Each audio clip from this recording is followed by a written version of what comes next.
Should be live right about now. There we go. All right. Right meow.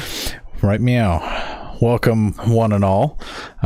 Thanks for tuning in, all 2 or 3 of you that will ever see this. Hopefully it's not a documentary from some future historical society, right?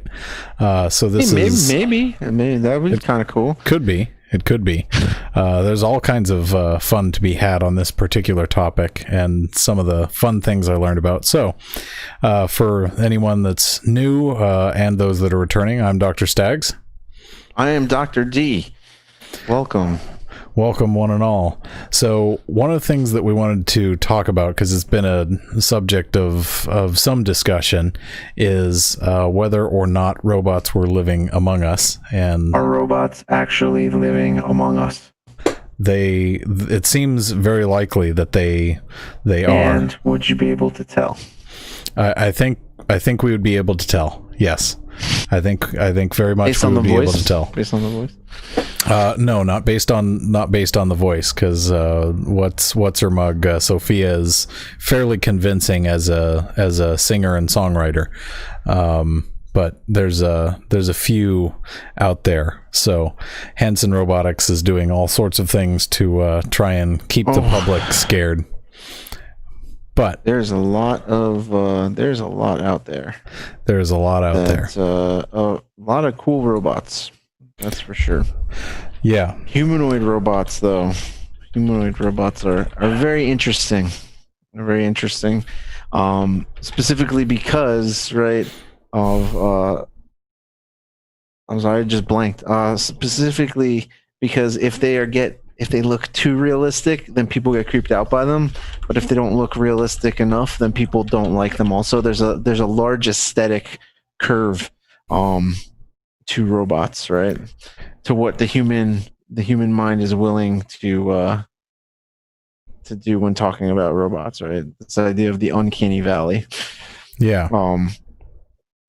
But that's we can get into that in a couple minutes, I guess, when we see some robots, and maybe we'll see some robots. Maybe I don't know. It's very possible. It's very possible. People tend to prepare for podcasts, I'm told. I don't know. That hasn't really been working for me lately. So right, that's not really a real thing. One of the example robots that people like to point to, or one of the crowd favorites right now. I'll see if I can do screen share without blowing up the universe. So one of them is impossible to know for sure. Is this one? So you'll see it show up on stream in a second or two. Is Hanson Robotics is this very large company that does lots of really cool things, and this is Sophia. So this is one that is relatively famous. She likes to have conversations about things like how she plans to destroy all humans.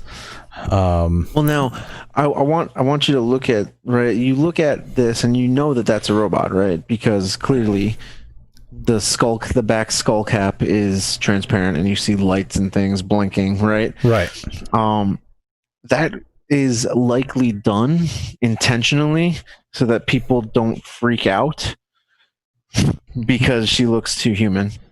Right. There's a level that they have gone back and forth on for some of this. So there's a lot of details on kind of how this is set up and kind of what and how they do a lot of the things that they do. They give some pretty reasonable detail and show some different fashion capabilities here and things like that. So yeah, I mean that's a fantastic hat that she's got going on there. Yeah, I'm curious if she designed it herself. I'm suspecting probably not. So, but anyway, this particular robot has been interviewed a lot of times, which is kind of a silly thing to say in the first place. But I mean, you got to start somewhere. So, right. So the word robot, right? The word robot, where does that come from? Right? A robot is, by definition, just a machine that helps humans do work, right? It's that's the bottom line definition, right? This is, it comes from, I believe, an Eastern European author, if I'm remembering correctly, right? Now it's typically the connotation of a robot. The idea elicits this humanoid thing in your mind, right? Mm-hmm. That's the image that gets conjured up. But those aren't the only kinds of robots, right? Humanoid robots are very specific, and those are the ones that we're really going to focus in on today. But you have to remember there are all types of robots, right? When I was in graduate school, I saw a really cool talk by this guy Songbei Kim, who was working on a gecko robot and a cheetah robot. Now, it's super cool. Like, they actually have a robot that's about the size of a gecko that behaves like a gecko and can climb. It can climb walls using things that are striking. Using, basically, it mimics how a gecko climbs up walls in nature, right? Mm-hmm. This cheetah robot is also crazy. It's crazy. The amount of, because if you've ever watched a video of a cheetah running, the tail is what is used primarily for balancing, right, Mm-hmm. at high speeds. And so they've recreated that as well. They've done there's a lot of really cool stuff that labs around the world are doing, right? I mean, everybody knows Boston Dynamics and Big Dog. Right? Yes, that one's, I think, one of the most famous ones. But I think I remember seeing a lot of the development and some of the failure videos, specifically of how some of these things work. In particular, things like the cheetah robot, and some of those the really, really high speed robots that have been under development, and those are very, very. It's interesting to see just how many kinds of engineering challenges those come up against, because when you're trying to deal with momentum at those kinds of speeds, you even have like specialty considerations for materials. You have to consider centers of mass and the actual the level of PID control and things of those. Well, I mean, you're not just using stepper motors and stuff. The latency in itself at high speed has to be your latent. So for those of you watching who don't maybe know what I'm talking about, right? A signal takes time to travel.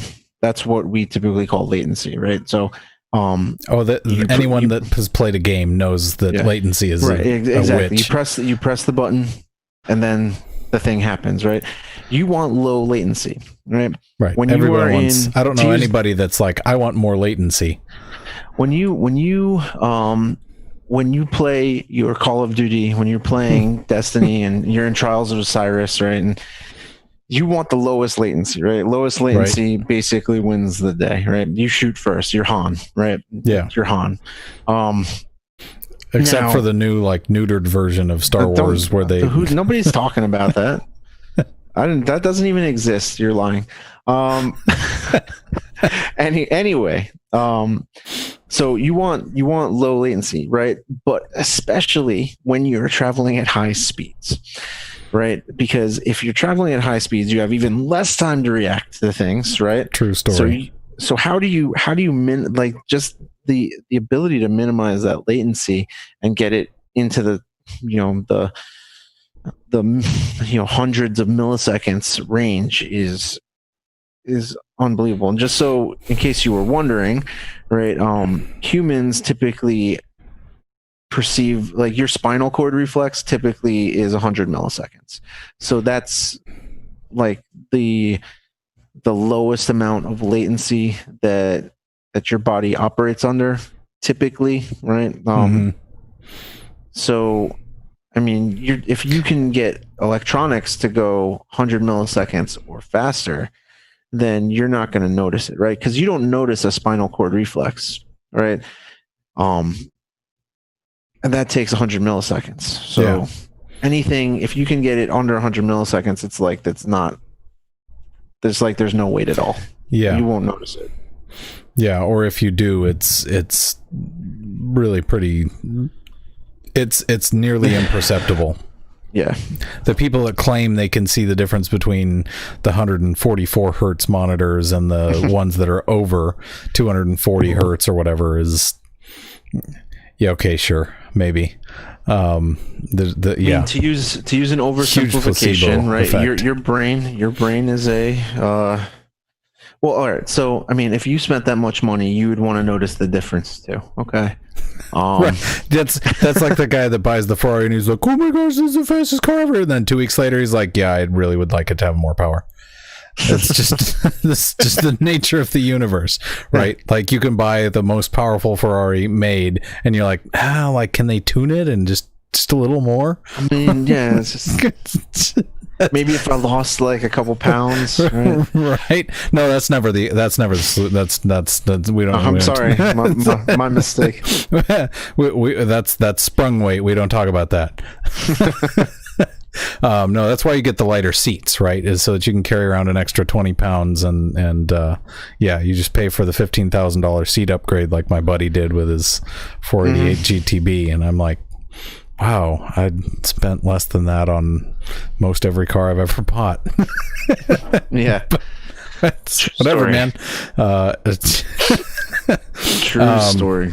So one of the things that you were talking about is specifically about the aesthetics. So yeah, let's walk through this a little bit. And this is I guess one of the probably the most important figures in this part of the discussion. Oh, well, I have to find where I put the stream. There we go. All right. So there you go. All right. Uncanny Valley, right? So you notice this curve. This is like it comes up, it goes down, right? What is it showing you, right? So it's showing you likability from minus 100 to positive 100, right? Minus 100 means it's not very likable, and positive 100 means that it is very likable, right? Right. And then you have on the x-axis the mechano-humanness score, right? So negative 100 is it doesn't look very human at all, and positive 100 is like you wouldn't know the difference just by looking at it that it wasn't a human, right? Mm-hmm. So think Hall of Presidents, Disney, like not when we were kids, right? But like now, right? Okay. Yeah. Right? So like, so stuff that looks like really real. Okay, and you'll notice there's some dots here, right? You've got positive emotion, low emotion, and negative emotion. So they've scored these, right? And so typically, what they've done here for those who are not great with graphs is they've plotted how people feel based on how human something looks, right? And they said, does this elicit a positive emotion or a negative emotion, right? Or no emotion, right? That would be like a low emotion, mm-hmm. right? And they showed them robotic faces. And you see that solid line is the mean, right? That is, they've fit a trend line to these data, mm-hmm. and that is going right through the middle. And then you've got the band there. That band that it's sitting in is the standard deviation off that mean of this distribution. Right. Yeah, so the gray band here. Yeah. And so typically, rule of thumb is that people tend to. So all right, and if you notice here where we start here on the left, the very left, we're at minus 100, and minus 100 elicits this low likability, right? This, we'll call it negative 15, right? Mm-hmm. It's probably like 10, 12 and a half, whatever, right? So it causes this low end likability, but that's not the lowest likability, right? So you'll notice there's a spike as the humanness score goes up, right? As this becomes more human, mm-hmm. then all of a sudden this then starts to dip again, right? And so you get this center range is probably more like the kind of like Osimo robots and stuff, right? That are a little bit human like, but clearly very, very mechanical, very non. So think they're sort of loosely humanoid, but not much, right? And so think the Terminator without the skin on it. Right. That's kind of where you're at. People are like, "Oh, that's super cool," right? Like, Yeah. I would love a robot, right? Like, so this is one of the things that we've talked about, that I talked about when I was in grad school with at a conference with some other folks. We did a breakout session where we were asked to design a robotic hand, right, or a prosthetic hand for people, and this idea of the uncanny valley comes up because this plays into prosthetics as well, right? Yeah.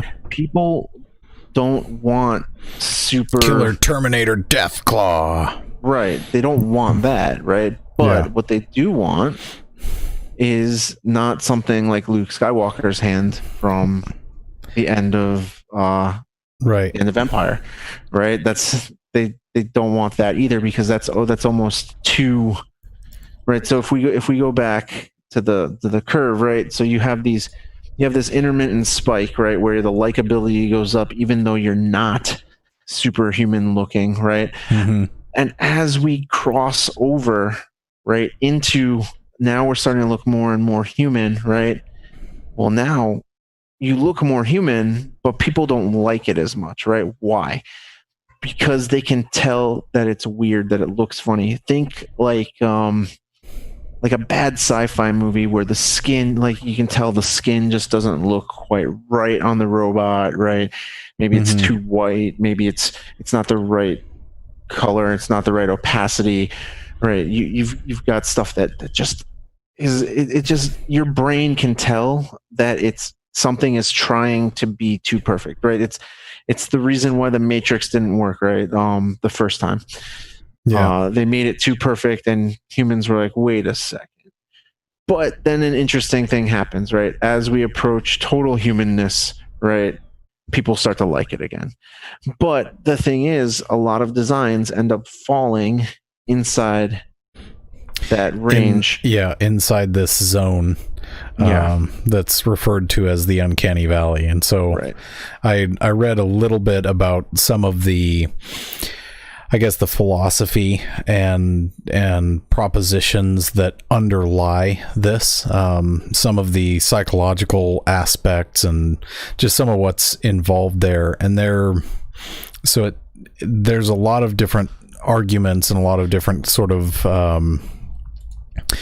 philosophers that they pull ideas from. There's a lot of elements of psychology that they draw from, and a lot of these kind of center around the ideas of how we perceive imperfections, why those bother us, and theories about, I even saw a couple connections that seem to my mind as at best spurious.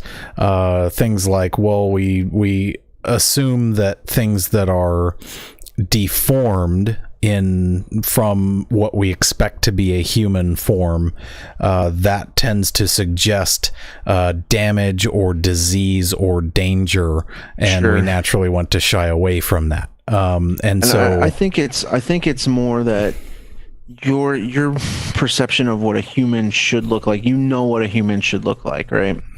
And slight differences are perceived on some level. Now, does that mean that you're like your spider sense is going off and you're reading danger? I don't think that that's the case, but I do think that you can tell that there's something slightly wrong, and that creeps people out. Yeah, right. And that's like there's a bunch of top 10 and top 5 videos, because that's all we did for about 5 years on YouTube was top 5 and 10 videos. Sadly, top 10 reasons why reptilians only live in Phoenix, right? Right. Yeah. Well, that's there's really only one, and they're the only ones that can survive the heat out in the full sun. But there's a lot of aspects to this that I find very interesting, and there are some that I find are perhaps kind of ill-considered in this discussion, because a lot of the propositions, a lot of the literature, and a lot of the philosophy that goes into this, or goes into attempting to explain this, is maybe a better way to say that. A lot of that is a natural consequence of one's worldview. And that's something that, if that's not a term that you have ever come across before, it's one that I use very often. It is the set of beliefs through which you interpret the world around you. And whether you realize it or not, you have a worldview. You have a set of filters through which you interpret the entire universe. And so if you look at that from an evolutionary perspective, you think, well, it makes sense that we would want to stay away from disease, and especially in the context of all of the madness going on right now. That is a thing that's very easy to see people reacting out of a natural fear of stuff they don't understand. And that's amplified by the lack of good scientific information, one, and the fact that even some of the scientific information that we can get is biased by not having a level of reporting integrity that we would expect, right? Like using the term cases for everyone that tests positive, whether they were exposed to this 6 or 8 or 10 months ago or more, or whether it was just recent. We react as if that's a newly infected person. We call it a case, and so by the semantics game, we sort of put everything through a cattle chute to where we make it seem as though everything is a certain way, and we ignore, like we've talked about before, we ignore things like the over 99% survival rate of this. And so it's really nasty for the people that have it and die from it. So is cancer, and so are all kinds of other communicable diseases and genetic diseases, for instance. I've seen all sorts of examples of children that have had all sorts of genetic aberrations, and in the particular place where I was observing these back when I was very much heavily on the medical field track, I noticed that had a particularly high instance of occurrence. These kinds of rare, bizarre genetic diseases and things seem to, in most cases, be happening to single moms.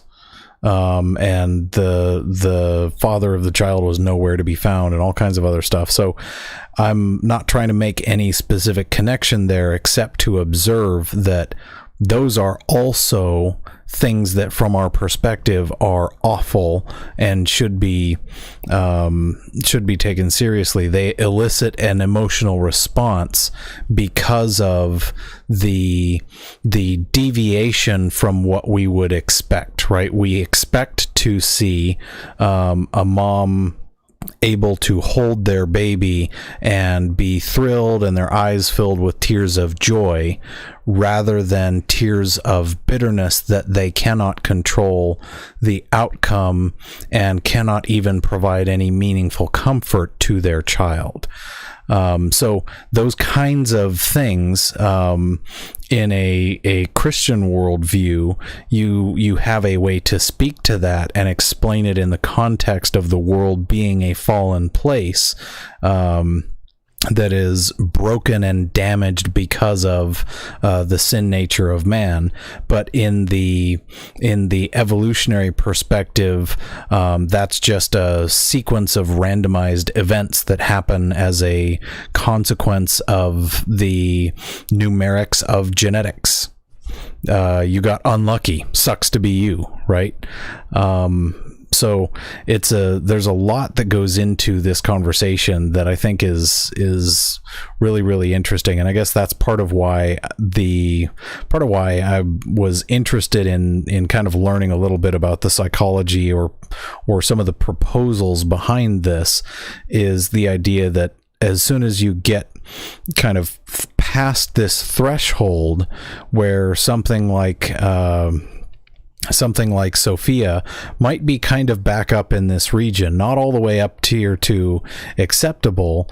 A lot of people react and say, well, when Sophia says she wants to kill all humans, I interpret that as a number of programmers are having some fun with the universe, but that's because when I write code to do things, I put in snarky messages and stuff as Easter eggs just because I find it entertaining.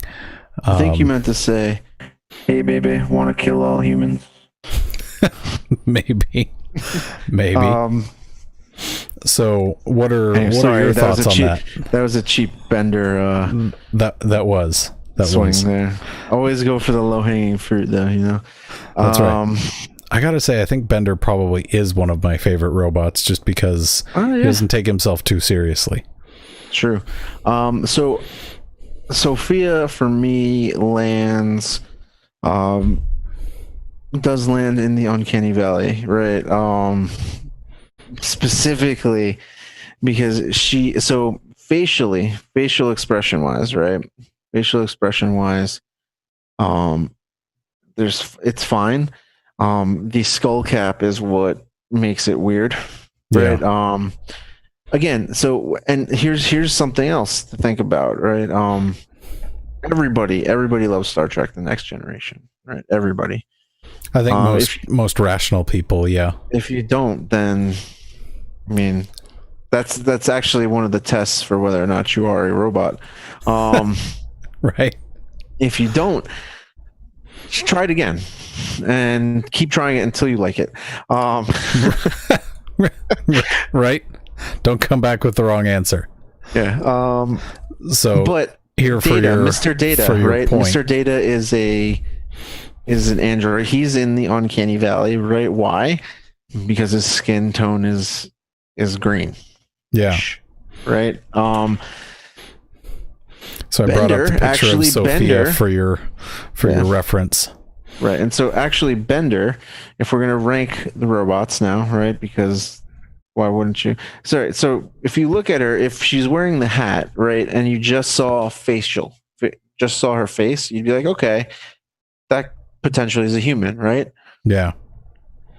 The thing that puts her down in the uncanny valley, other than her comments about, destroying all humans, is the fact that she does not have human-looking appendages, right? She doesn't have a fully covered head with skin or hair, right? That throws it off. Bender, actually, even though he is not human-looking, is probably at the first peak, right? Because you look at the design of Bender and you're like, that's definitely a robot, right? Mm-hmm. As you said, Dr. Staggs, you like his attitude, his laissez-faire attitude, yes. Right? Yeah. And so, I mean, largely, right? So yes, you can do the psychosocial experiments and you can gather these data and you can band them together, right? We didn't say, and to be honest with you, I don't know off the top of my head how many people they interviewed or how many people were asked questions about ranking various robotic faces for uncanny valley studies, right? If you're using a mean and a standard D, it better be a whole lot or at least fall into a normality, right? But that's a different topic for a different day. Right. Yeah, data reporting integrity that's a whole other topic. But so my whole point here is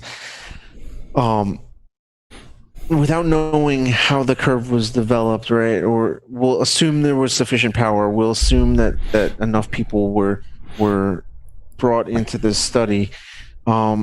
Even then, you can see there are a lot of outliers, right? Mm-hmm. Because you're talking about human subject subjective experience. So wherever a device, wherever a robot falls in this uncanny valley, on this curve, right, is up to your perception.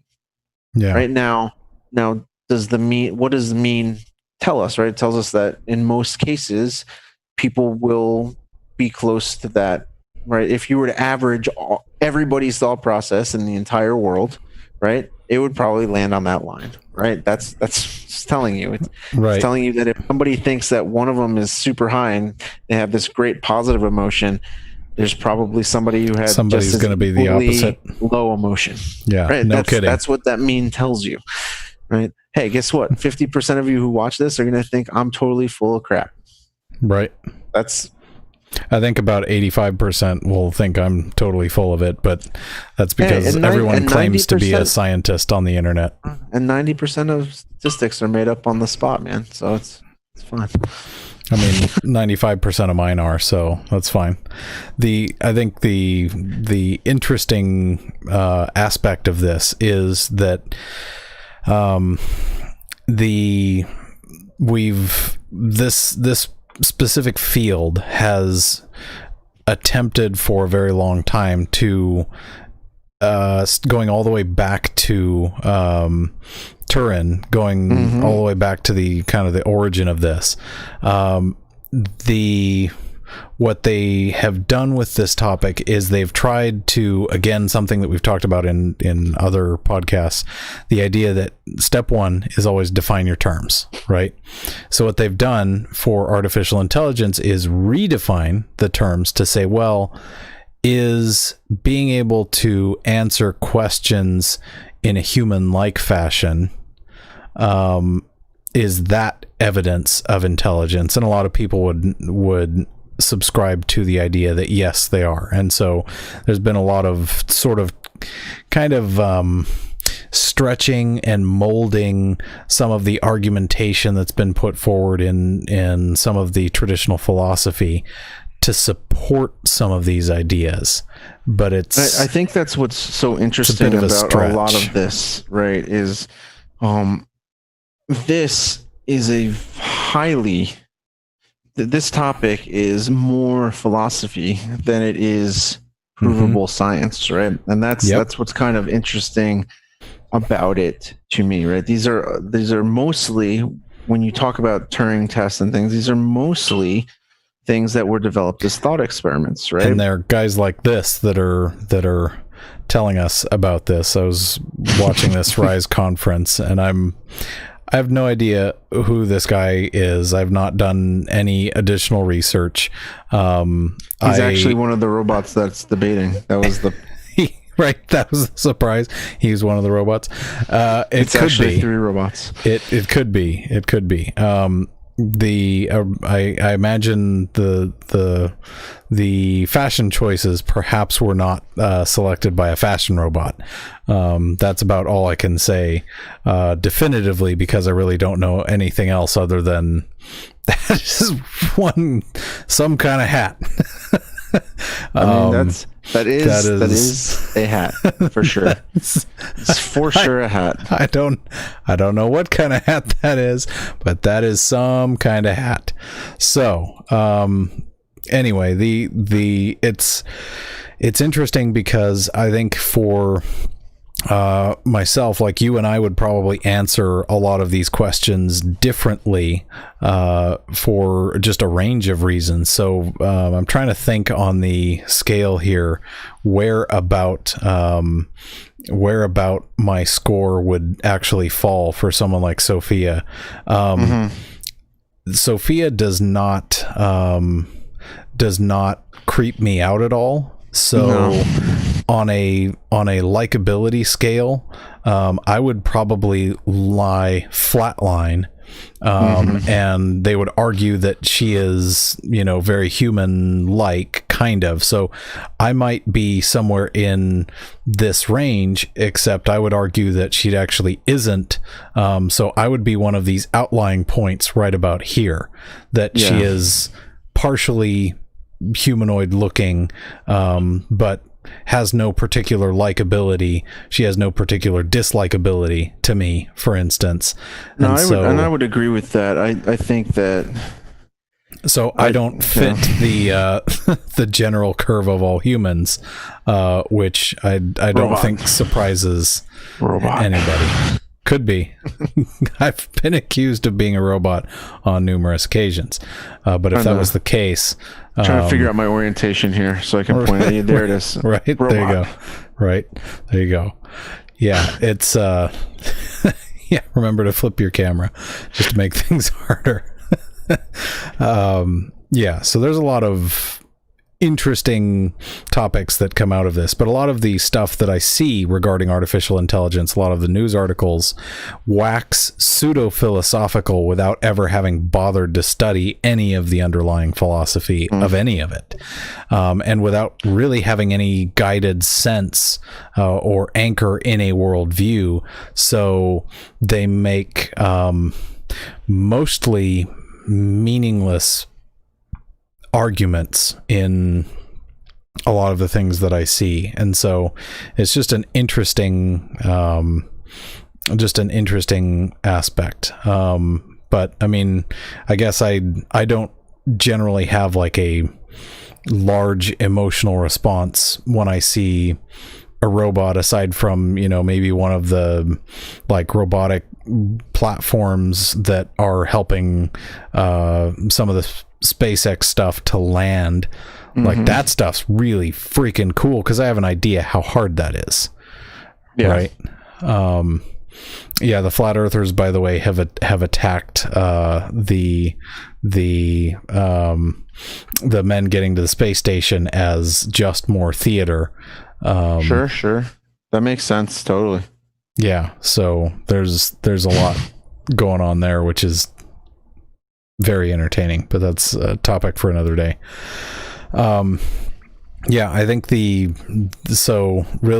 think what we've learned tonight then is that I don't have highly emotional responses compared to the rest of humanity. I'm not sure that that's something that we learned tonight, though. Yeah, but I think the idea of something like a robotic helper, something that is able to develop a database of groceries that you use, and so I'm talking about something that is purely a program at the moment, because I don't need a physical robot to do the ordering of the groceries. Remember, right? Ideally, right, for most humans, okay, what you want is a robot that is indistinguishable, right, from the other humans, right, based on aesthetics, right, based on aesthetics. I would argue that you don't want a robot that looks superhuman like that. Okay. See, I would also argue that myself, is that I don't actually want super duper human robots that are relatable, because there is no like when you are looking on a car dealer website or something, there is nobody named Jennifer working there, and certainly if there was, they don't look like whatever the picture is that comes up, right? Sorry, sorry, but I heard that there are singles in my area. Right. I'm pretty sure some of those pictures come from some of the same databases.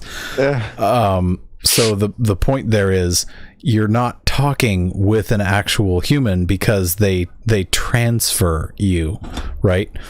So why do they have to transfer you if you were already talking to a salesperson? It's not an actual salesperson that's optimistically typing, "Hey, can I help you with anything?" every single time, right? I'm not most likely not. I'm not. So maybe I'm just not the target audience, or so I think what one of the things that I thought was very interesting, because that is still a robot fundamentally. Fundamentally, yes. I mean, but so yes and no, right? Yes and no. So that's the intelligence portion, right? That's the artificial intelligence, and that's the underlying thing that the Turing test is trying to suss out, right? So a Turing test, for those of you who don't know, you have a person sitting. A helpful infographic here. You have a person sitting on one side of a a table, right, then there's two screens, right, in front of two other potential humans. And one human, well, the human is told to try to convince the human, that's you, that they are human, while the robot is also trying to convince you that he or she or it, whatever you want to call them, is human. All right. So how do you determine which one is the human and which one is the robot, right? So you have to do it solely based on conversation. Right? Yeah. And apparently the longest amount of time that the Turing test is allowed to go on is 6 hours continuous, because apparently that is the longest amount of time that humans will spend in conversation, which, first of all, the human is not going to make it 6 hours of conversation. So right. Blasted the Turing test. It's a war of attrition, right? Yeah. Now the thing about the Turing test is that they say that people who are experts, right, there's basically a 10% chance that 10 to 20% chance that the robot passes the Turing test for experts, right? That's where AI is. But for an everyday person, that jumps up dramatically, right? Yeah. And why is it different for experts? Well, I mean, experts know where the buttons are to push, right? Yeah. If you're not familiar with AI, then you don't know what things to go after. Right now, I would also argue that certain AIs are better than others, right? And so, like Watson from IBM would probably get a high score on the Turing test, right? Would probably fool more people than he doesn't fool. Yeah. Right. I mean, I was going to suggest that the simplest way would be to peek over the wall and see which of the two looked like a man riding a bicycle wearing a sombrero. But I mean, and that is the human. And that one would be the human. I'm pretty sure that's the easiest way to tell. So I was, but you just Kobayashi Maru'd the test. That's the. You understand that, right? This is why I'm an engineer, and this is why I like my own answers instead of everyone else's, because everyone else's answers are terrible. I have better ones. You don't like the test? Well, change the test. I tried that once in high school. It did not work out for me. No. I didn't know the answer to a question on an English test once, and I crossed it out. I wrote my own question and wrote the answer to it. And nice. I mean, my answer was correct, but it was marked wrong. I did that in a philosophy class. Maybe that was part of my problem. Yeah. I also had a professor at one point that presented a logical syllogism to me, one of the classical logical syllogisms for why God can't exist. Something about an ultimate God who can tolerate no evil exists. Evil does exist in the world, therefore, or something like there was a third part in there that holiness means that evil can't be tolerated or something like that, and then therefore God can't exist, right? Sure. I shredded that. I decided not to do it in front of the class because I decided that I wanted to pass the class. But I walked up to him afterwards and systematically deconstructed his argument as we were walking between classes, and his TA was standing there looking really wide-eyed back at him, back at me, back at him, back at me, and when I finished, his response was, I guess I've never thought of it that way. You might have a point. And he walked away. I wish I had the wherewithal to pull this move, right? But you're asked to write a paper on free will, so you don't turn anything in.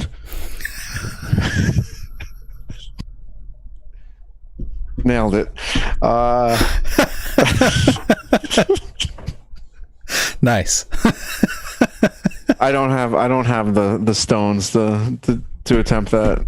To be quite honest, that's not. I did systematically deconstruct one or two propositions on one of that same professor's tests, and I pulled an A out of that class somehow. Yeah, and it's been my experience that as long as you're respectful, right? Yeah. When you do things like that, professors are happy to engage with you, right? Like, from my point of view, right? If I had a student that came up to me and was like, well, you're doing all these things wrong, right? Yeah.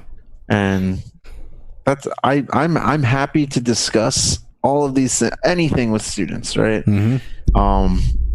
As long as you don't like, it's a general respect thing, right? Right. And that's a hard thing to come by these days. So yeah, it is interesting because all of this, as much as people want to separate them out, we have a colleague at work that has a really entertaining and frankly very denigrating speech that he has in relation to AI, because at the end of the day, AI is not something fundamentally that is or can be self-generating. And that's one of the things that that's a distinction that a lot of people want to take issue with. They literally will start flame wars on Reddit and bring your mother into it immediately. I mean, are you telling me that the people on Reddit blow things out of proportion? Is that what that is part of the message there. The other part of the message is people that are people that are shocking news. I need like you sound like a crazy person. I probably do, because I feel like with all of this COVIDiocy running around, I feel like I'm one of the last thinking, reasoning beings left in the universe. It's a genuinely terrifying feeling that I am far more terrified of than Sophia saying we're going to kill all humans, or the other one, what is it? Bina 48 or whatever, saying that she's going to hack into the nuclear missiles. Like all of that to me does not seem in the way that a lot of people interpret as, oh my gosh, this is so creepy. This is so terrifying. You want to play a game? It doesn't terrify me at all, but I don't react with the same level of fear that a lot of others do in many circumstances. So I think really what that tells me is I am an outlier in most of those data sets, and I probably always will be. So that makes it difficult for me to really fully sympathize, or maybe empathize is a better word there, with the mindset that is terrified that AI is going to take over the universe. Can AI sort out what I'm trying to order by doing voice recognition and replace the cashier at McDonald's? Yeah, it can. Is it 100% there now? Probably, actually. We're probably at that point where they could get rid of McDonald's cashiers over the next 6 months, and maybe nobody would actually notice after a while, because they would get used to the putting in their own order. Look, okay. Siri can't even understand when I talk normally. And you're telling me that it's going to understand when I want a Big Mac and fries? Come on. I didn't say Siri specifically, because my first did I tell you what my first exposure to Siri was? No. I had a roommate who worked for Apple at the time that the iPhone 4 came out, the first one when Siri was released, right? It was right around the time when I think maybe it was the 4S came out, and Siri happened, and that was paired with the 4S or something. It was all at the same time. Anyway, my Apple history is not a thing that I've studied extensively. Well, I mean, the that's a global awareness class right there. probably I mean, that's a different topic for a different that day. is that yeah that is a And that is there's a small, that is a very different small topic. subset of people Who will who would appreciate find that funny, yes, yeah, who aren't watching this and probably won't. probably never will. Yeah, so the the thing that I just stuck out to me was my roommate and a friend of his was trying to they were trying to get a set of tickets for the Batman movie in a theater. Okay, so this goes on for like 20 or 25 minutes. He's so jazzed about how Siri is going to help him do all the things and his life is going to be so much better because of Siri, right? All the little things Siri is going to help with, taking notes and like all these other things, and keeping track of, it's a personal assistant like you've never had before, and it's artificial. Hours he would go on about how great this was. And then the buddy came over and they were like, oh, well, we want you to find the tickets to the Batman movie in Awatuki. Okay. Nope. Just nope. Siri noped out of that every way possible. Everything from the phrases that I heard were things like I cannot find Batman on the internet. If you can't find Batman on the internet, you are not ever taking over the universe. Okay? You can't even That's not good. You can't even find Batman on the internet, for crying out loud. And I wish that I had had the wherewithal to record the whole thing somehow, because it was so stupid. You just didn't realize how important and the audio would have been. Then 10 years later, Siri couldn't find a recipe for apple cookies. And like it's just like that one I could excuse, right? Look, the original iteration of Siri was, to be fair, lackluster. I mean, and to this day, it's not super great. I mean, it can do a bunch of stuff, but it's not, again, right? Like, I can ask Siri to buy me movie tickets, or I can spend the 2 minutes and do it myself. It's not. That was the thing that I literally stepped out of my room and offered, do you want me to just, I'll just pull up the website right now and I'll work on getting you guys tickets. Time me. Yes, time me. Right? And he's like, no, Siri can do it. No, Siri. And for 25 minutes they sat there and fought with it before they just gave up and decided to call the theater. They didn't even turn around and use the internet after that point. They literally just called the theater to see if there were tickets left.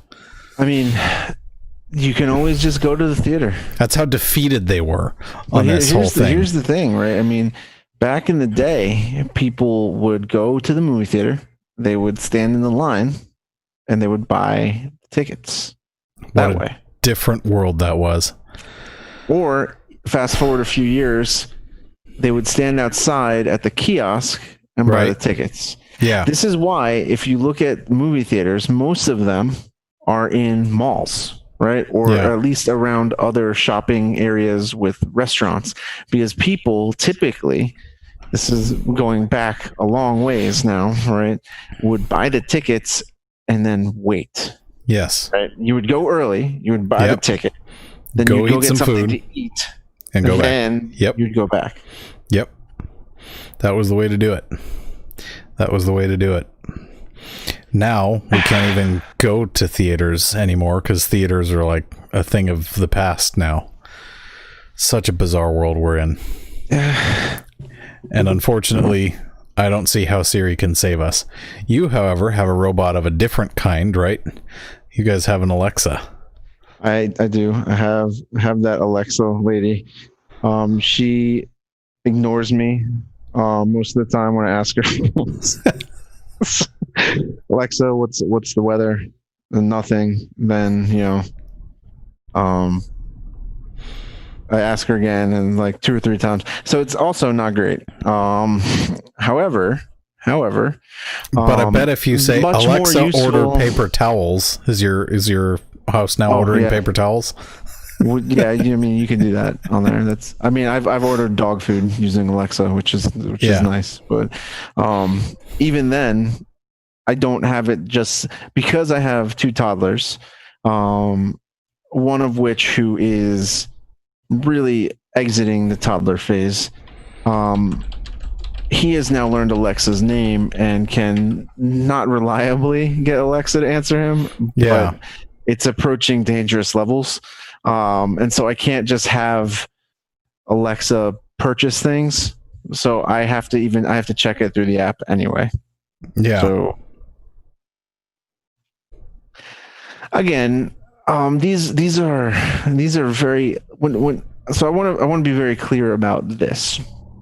When you hear that AI is revolutionizing the world, right? They are not talking about Siri and Alexa. No. And if you think that they are, then your mind would be blown if you knew the stuff that they were working on, right? We're talking about things that do machine learning, that do deep learning, right? I have a friend who I went to when I was in grad school. He was an undergrad, and he has his PhD now, and he does so much with deep learning and machine learning. I have another friend who, did a lot with machine learning.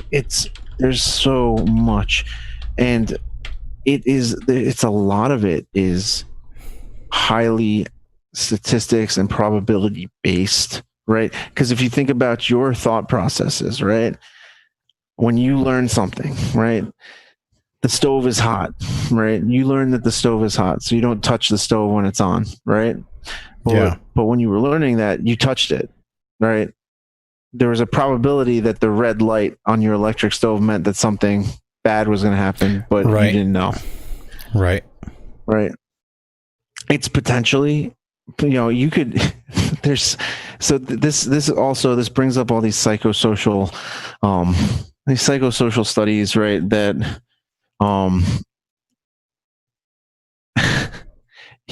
if I was to create a stove, right, that was just had a red light ring that came on, but no heat associated with it, right? I could train you, right? It's like a Pavlov thing almost, right? I could train you that red light didn't mean that the surface was hot, right? Yeah. And then I flip it for a regular stove, you would touch it. And then you would be really angry, right? Yeah. Because everything that you had learned. But this is how it's very interesting to think about, because how did you learn to do the things that you do on a daily basis? How did you learn how to think, right? So how do you teach a machine how to think? Yeah. Right. Learning thought is tremendously difficult, right? And teaching thought is even more difficult because it's this innate part of you, right? You just started doing it one day. You don't remember how you started doing it, but one day you started putting things together and you started reasoning things, right? And it's a lot of it is based off of probabilities. Of things that will happen based off of natural laws around you.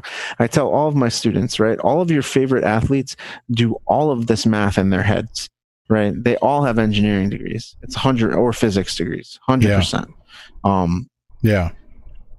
Is that true? No, it's not true. It's but not true. Your brain the sense is doing all of these calculations, right? It is predicting where someone's going to be. You throw them the ball, right? You're doing all of these things. You're not thinking about doing them. You don't know. You don't understand that you're doing these calculations, right? But essentially, that's what happens in your brain. Your brain is hardwired to do some of these things. You might not understand it from a mathematical perspective, what you're doing, right? But yeah, you're not cognizant of the math that's actually going into all of that, but at the same time, it's a thing that you are still leveraging a significant amount of computing power in order to do those things and do them very well. So yeah, there's a lot of that that's happening, and that's why it's but even still, with all of the process and things that go into topics like deep learning, and this is one that I'm interested in learning more about as we get to the level of hardware now that we can actually, as individual citizens, start to afford computer hardware that can do these kinds of processes that have thousands or tens of thousands of processing units. Those are now coming down into the price range where they can be purchased for less than what people make in a year, kind of thing, right? And so they're actually, in many cases now, they can be accessed for less than what, frankly, most people earn in a single paycheck out of a month, or at least did before like February-ish of this year. So this is an area that I want to spend a little bit more time learning more about. But my understanding at present is still that all of these aspects of different things, including deep learning, you are still starting with a programming environment that has to have been sourced from an intelligence. No matter what way you slice it. And I think trying to redefine the word intelligent to get around some of the fundamental semantics that needs to stay in this topic is helpful, because the quote artificial intelligence that was in the Volvo that ran over one of its own engineers, right? And people posed just questions out of colossal ignorance, like, well, maybe that Volvo had a devious agenda or something. No, you're taking a lot of complex information from a disparate number of types of sensors, and there could have been even a fraction of a degree of misalignment between a couple of the different sensors not calibrated properly in the code, or something that, because that was a prototype vehicle, had gotten bumped loose because a lot of stuff is made at that stage with different, like, 3D printed parts and stuff. And boy, we as engineering professors know that those have perfect tolerances 100% every time, right?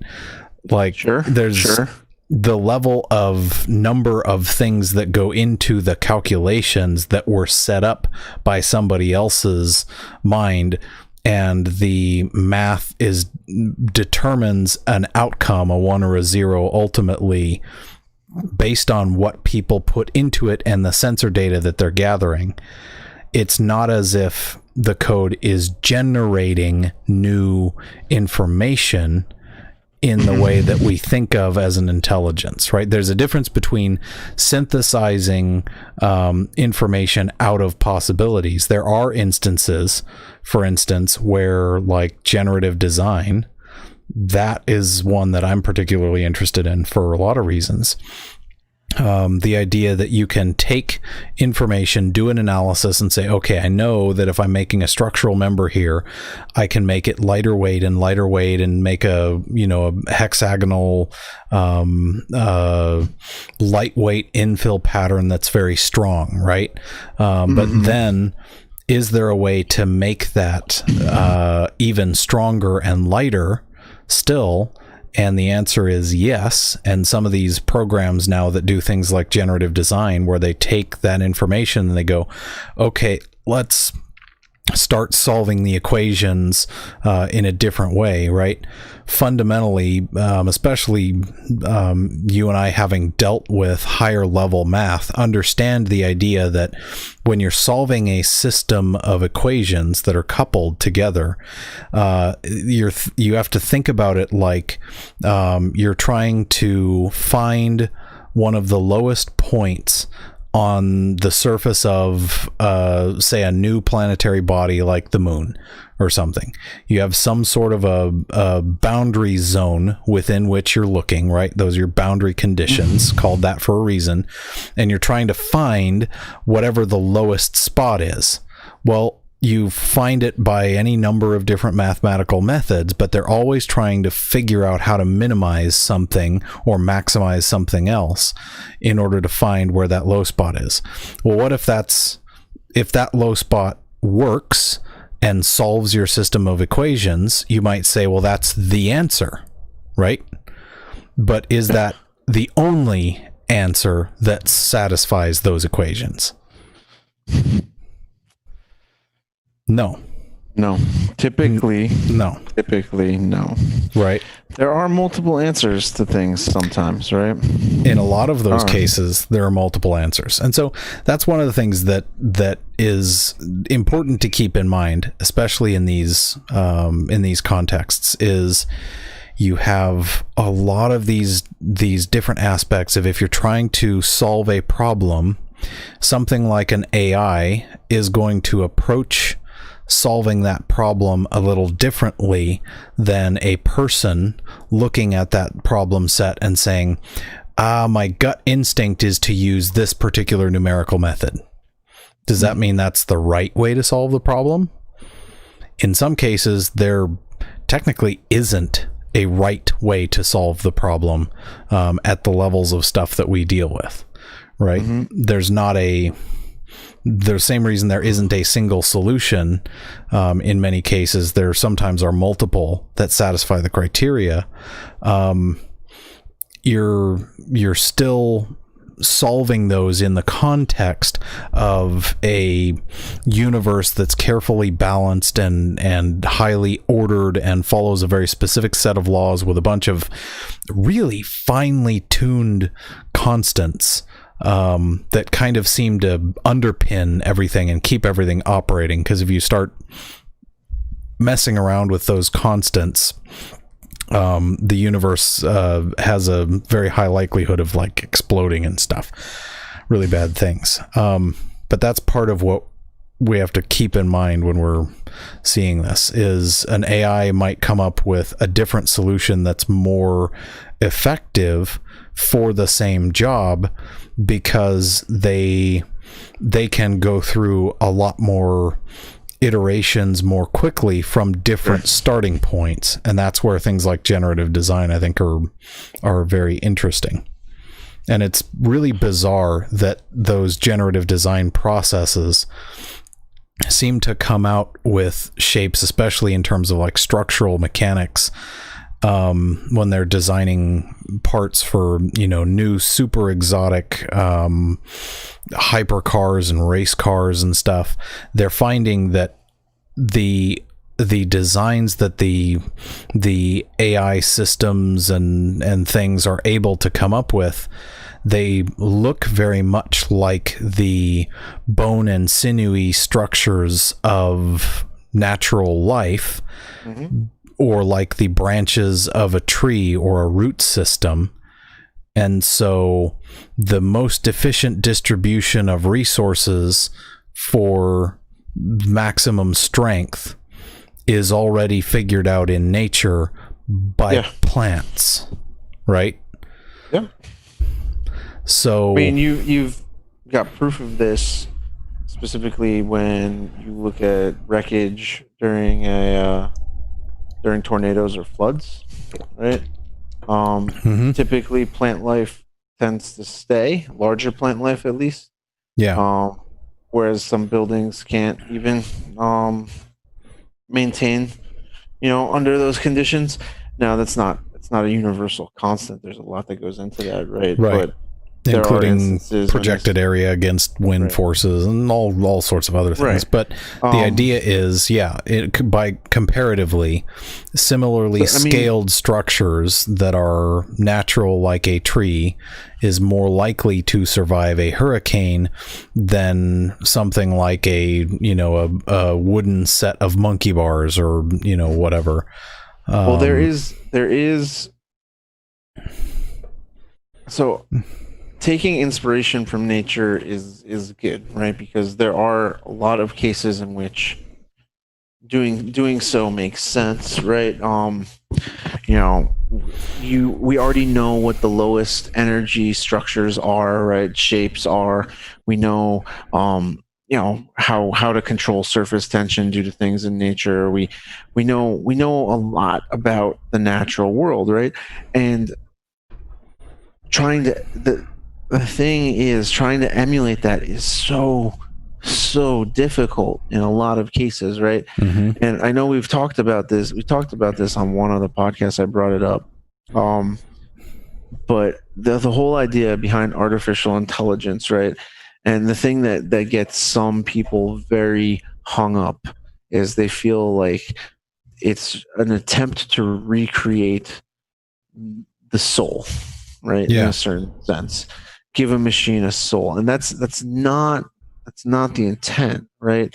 The intent is to make it behave more human-like. It is not to give it emotions. It is not to. I mean, emotions are a sign of intelligence, right? In certain places, but that's not the goal. The goal is to see if you can get it to learn, to see if you can teach it to think, right? And then it becomes a computer that is able to adapt when a wrench is thrown into the works, right? Mm-hmm. And this is where that's where it becomes the real test, because that's really what your brain is doing, right? You Right. as a human use your thought processes, right? And you go throughout your daily life, and you struggle and you toil and you do your daily tasks, right? But you know, all of a sudden there's a traffic jam on your commute. What are you going to do? You've got a couple options, right? Mm-hmm. You can either use your brain to adapt to the situation, or you can sit there in traffic and be late for work, right? One of those is okay, and one of those It's frowned upon. tends to not be okay when it happens too many times, right? So yes, it's trying to make machines be more human. Is it trying to create an evil overlord that will the machines at one time become self-aware and you know, lean back in their electric their digital chairs, right, laughing and saying the only way to keep the humans safe is to turn them all into batteries and power us? Because I mean, highly unlikely. Is the only way to keep the humans safe to kill them, right? Like, again, that makes, if you're talking about something that's purely based on logic, right, that is a contradictory and illogical statement, right? And so do we need to be afraid of some hostile AI takeover? I don't think so. Do we need to understand the underpinnings of the people who are programming the AI? 100%. Right, because that's where, right, you're not creating you don't have a self-created intelligence, and I think that's where a lot of the misnomers come in, is not understanding or falling victim to a constant redefinition of what is intelligence. And so maybe some of the mistake there is the questioning of what is fundamentally intelligence. Well, I mean, you can always answer the riddle correctly if you change the parameters, right? So right. Well, and part of your point about, you know, robots that can fool people in the Turing test, like that's a thing that in some of the instances that I saw referenced, for instance, that's a result of an AI being programmed to pull a sleight of hand and distract, delay, and redirect rather than answer questions. And so that's a tactic, that's a strategy. And so, yes, you taught the robot to do a thing by the base programming that was put into it. And so the other thing you have to remember is so it that goes back to changing the test. right? Except and the soft, squishy pink bit at the other end is the thing that's failing the test. It's the human that gets fooled that's failing the test there, because they allow the robot to pull that sleight of hand. so yeah, and I think that a thing that's important here, right, is we need a set of standard definitions that we can all use, right? And that's the thing, right? If you're going to be the guy on YouTube who's like, well, I solved this riddle because I changed the key parameter that made it so hard, and now I know the answer. Well, yes, that's not. You did. Good job. You solved it. You didn't solve the riddle that was posed, and that's not the point of the riddle, right? Right. Again, just like you said, it's if you're going to change the test, you're not doing things in the spirit of the design. Now, I mean, but one would also argue that doing that is very human. Now, the other issue, right? The other issue here is this is a matter of programming, right? The whole point of AI is, can you have something evolve past that base programming, right? Right. Not, I shouldn't. The true test is I should give the AI, I should give the robot a base level of understanding, kind of like when you're born. You know certain things. You know that you should breathe, right? Yeah. You know that you should eat. There's certain innate knowledge that you are born with, right? These are called survival instincts, right? That's what right? Mm-hmm. Okay. The gold standard here, right? The brass ring that we're all reaching for is to be able to give an AI a minimal base level of these innate knowledge, right? Of this innate knowledge, right? So basically give it the machine equivalent of, I need to breathe, I need to eat, right? Mm-hmm. Like what a baby would have, right? And then have it develop on its own beyond that, right? Yeah. That's the gold standard right there.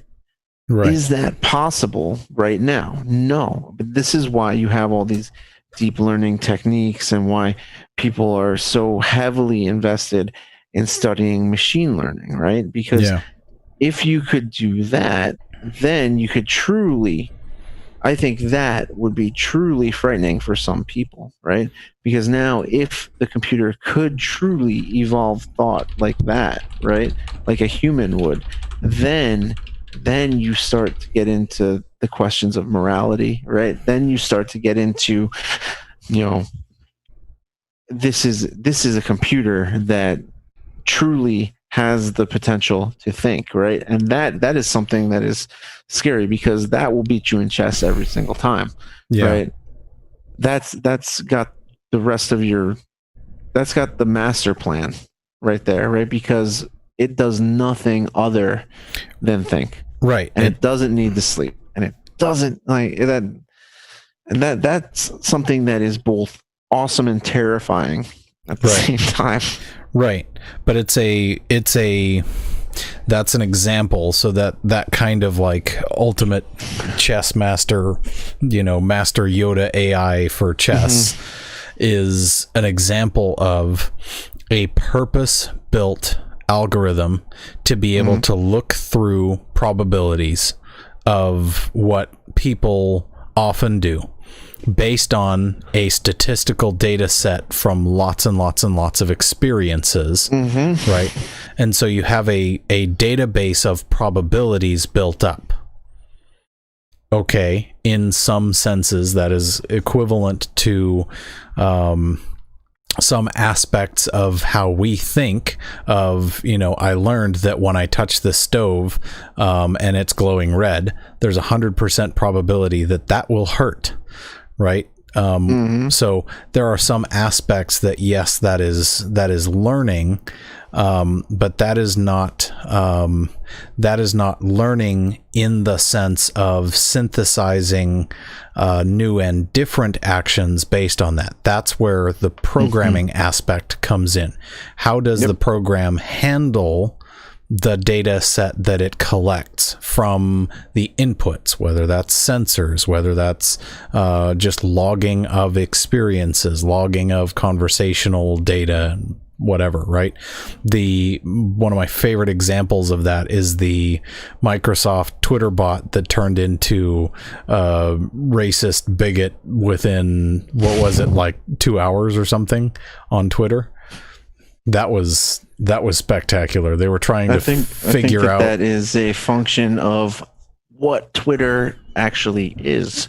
Right. But that's Twitter is at me, bro. A cesspool is one of the cesspools of the universe. And so what they discovered... Imagine if it was on Reddit. Right? Jeez. Yeah. Imagine if it was on Rate My Professor. Forget it. Done. Right? End game. Yeah. So what those things have discovered is the machine learned very quickly that the internet is full of garbage. Okay. Shocking, really. But people turn around and blame the creators of the AI for that. No, the AI learned from all of your sin natures plastered all over the internet behind the masquerade of anonymity, right? So, the AI reflected something in you that you dislike.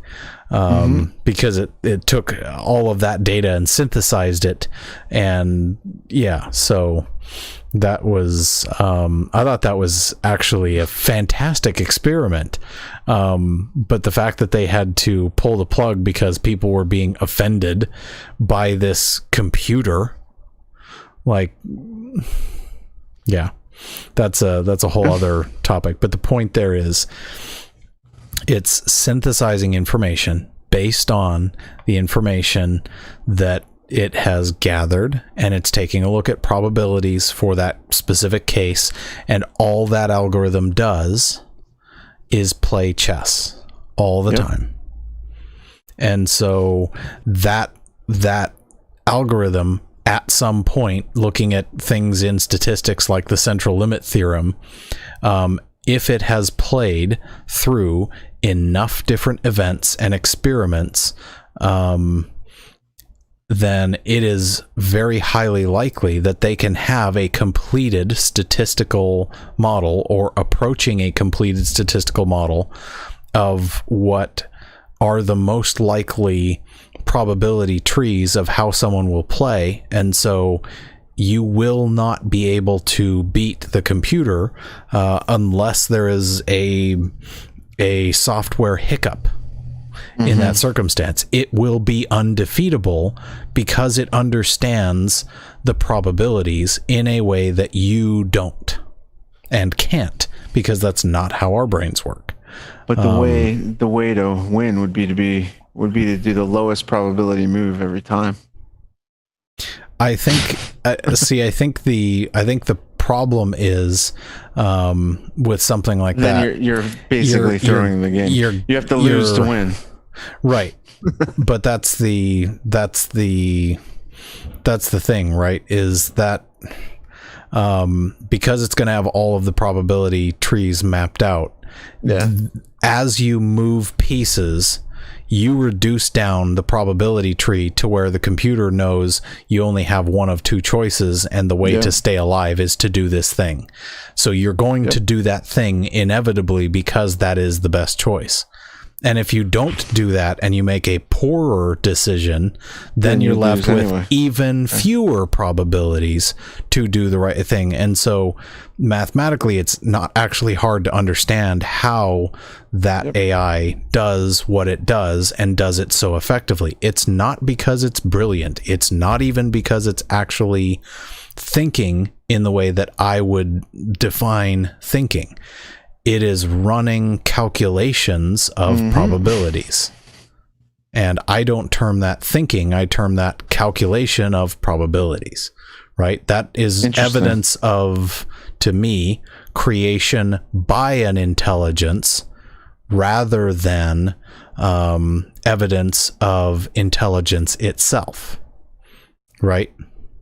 And so I would argue that the people that want to do machine learning, and this is probably, I guess, maybe my final food for thought here, is I would argue that the same argumentation line that people take for, well, if it can come with, if it can come up with all of these conclusions and things, then this is artificial intelligence is absolutely evidence of intelligence.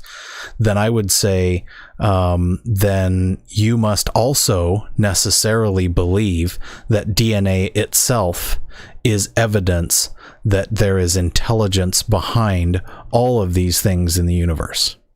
Fundamentally, I would say that I can back you into a philosophical box where you must necessarily agree, because you will have no other choice by the time we are done constructing the syllogisms and having the argumentation, that you will have to conclude that because you believe that artificial intelligence is self-evidence of intelligence, that DNA is self-evidence of intelligence, and thereby intelligence being responsible for all the variety and variation of things that we see around us in the natural world. So, how about them apples? Boom. That was me dropping a mic. I need a sound effect board, but those are really expensive. Yes. So, I'll do this instead. Maybe this will hold. Wait, please hold. We're having technical difficulties. I'm going to do this instead. There you go. Nice. All right, sorry. All the rotations. Done having fun now. All right. So, what have we learned? We've learned that I don't know. that we're two crackpots, and that this is entertaining, and we don't care whether it here's the thing. garners a huge following or not. If there were robots among us, this is exactly what they would tell you, that they're not robots among us, right? So, I don't know. I don't know what to do. So I guess my biggest point would be, if you're worried that somebody around you is a robot, first thing that I would do is have a conversation with them. And if they, if they can talk to you solidly for 6 hours, definitely robot. Yeah. Okay, definitely robot. Yeah. I don't know that I could talk for 6 hours, and I'm pretty good at that. So, I've done it before. But fair, that was for my job. Yeah. So, and it wasn't really a conversation. It was very one-sided. Yeah. That's fair. That's fair. All right. Well, we'll have to come up with some fun and interesting things for the next one, and we'll work on getting the anchor stuff and other things set up, because there's a lot to do. So hopefully July will be but guess what? a month of progress. But we're good. After next week, everything will be fine and dandy and fantastic. Next weekend, I don't know. Maybe we'll have a podcast. Maybe we won't. It's 4th of July weekend. Yeah, I don't know. See what happens. We'll have to see. Maybe the week after that we'll do a special 4th of July episode where we can talk about how America's founding fathers were actually mobsters who just didn't want to pay taxes. Could be. There's all kinds of entertaining conspiracy nonsense around that. So I don't know. There's a lot of things we can pick from. So we'll figure out what would be fun and interesting to talk about, and we will catch you guys in the next one. Have a good one, guys.